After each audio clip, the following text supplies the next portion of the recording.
ఇది వారం వారం సర్వే తేడా వస్తే మార్పే. జన సైనికులతో సమన్వయం ముఖ్యం. ఓట్ షేరింగ్ 100% జరగాలి. కుట్రలు, కుతంత్రాలతో ఎన్నికలకు వైసీపీ, అభ్యర్థులతో టీడీపీ అధినేత చంద్రబాబు. వచ్చే 40 రోజులు ప్రజల్లోనే ఉండాలి. వారం వారం సర్వే చేస్తారట. అంటే 91 స్థానాల్లో అభ్యర్థులు నిన్న అనౌన్స్ చేశారు మొన్న.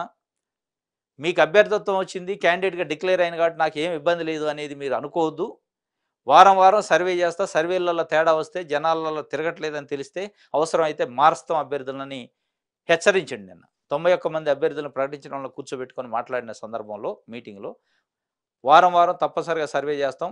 టికెట్ వచ్చిందని నిర్లక్ష్యం చేస్తే ఎట్టి పరిస్థితుల్లో ఒప్పుకునేది లేదు. టికెట్‌ని మారుస్తాం అవసరమైతే అని కూడా వారు చెప్పారు. ఇంకోటి జన సైనికులు అంటే జనసేన పార్టీతోనే సమన్వయంతోనే ఉండండి. ఓట్ షేరింగ్ తప్పనిసరిగా జరగాలి అని ఒక క్లియర్‌గా ఇన్‌స్ట్రక్షన్స్ ఇచ్చిండు పార్టీ నాయకులకి. అంటే చంద్రబాబు నాయుడు గారు ఒక రకంగా ఫోబియాలన్నారు. ఈ ఎన్నికలు ఆయనకి చావో రేవో, తెలుగుదేశం పార్టీకి చావో రేవో.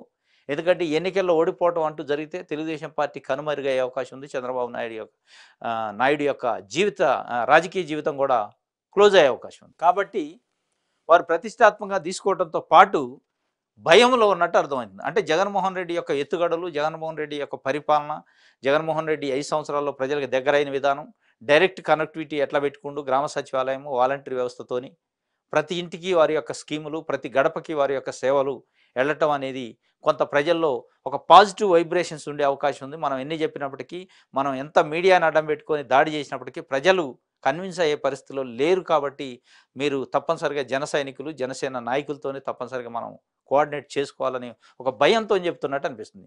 చంద్రబాబు నాయుడు గారు సహజంగా ఎలక్షన్‌లో పొత్తు పెట్టుకోవడం ఇదంతా చూస్తాం కానీ, ఇప్పుడు ఈ ఎన్నికల్లో చాలా ఇబ్బందికరంగా ఫేస్ చేస్తున్నట్టు, చాలా భయంలో ఉన్నట్టు, అసలు పిలవకుండా టీడీపీ అక్కడ ఢిల్లీ వెళ్ళి చర్చలు జరపడం, బీజేపీ నాయకులతోని పిలవకుండా జనసేనతో చర్చలు జరపడం, ఇంకా పొత్తులు పెట్టుకోవడానికి ఇంకా తహతహలాడే పరిస్థితుల్లో ఉందంటే నిజంగానే వీరు పదే పదే 4, 5 సంవత్సరాల నుంచి ఇది రాక్షస పాలన, జగన్ సైకో పాలన, రౌడీజం ఉంది, ఇది ఉంది, అది ఉంది, మర్డర్లు అయితేనే, మానభంగాలు అయితేనే రాష్ట్రం బీహార్ లెక్క అయిందని చెప్పుకుంటున్నప్పుడు మీకెందుకు అంత భయం? 175 స్థానాల్లో పోటీ చేయొచ్చు కదా. ప్రజల్లో ఆ స్థాయిలో వ్యతిరేకత ఉండుంటే 175లో పోటీ చేయొచ్చుగా. బీజేపీ కోసం, జనసేన కోసం ఎందుకు తహతహలాడటం అంటే వారిపైన నమ్మకం లేదు. ఆయన పైన ఆయన నమ్మకం లేకపోవడమే కాకుండా ప్రజలపైన నమ్మకం లేదు. ప్రజలు నాకు హ్యాండ్ ఇస్తారు, నేను ప్రజలకి గతంలో హ్యాండ్ ఇచ్చిన కాబట్టి 15 ఏళ్ళు ముఖ్యమంత్రి చేసినప్పుడు ఏం పని చేయలేదు కాబట్టి అనే ఒక ఫోబియాలో ఉండడం ఏందో అర్థం కావట్లేదు. కానీ ప్రజల్లో చర్చ ఏందంటే జగన్మోహన్ రెడ్డి చూసి చంద్రబాబు నాయుడు గారు మొత్తం ఆయన పొలిటికల్ కెరియర్‌లో ఎప్పుడు కూడా ఈ స్థాయిలో భయపడలేదనేది ప్రజల్లో చర్చ జరుగుతుంది. మరి చూడాలి ఏం జరుగుతుందో.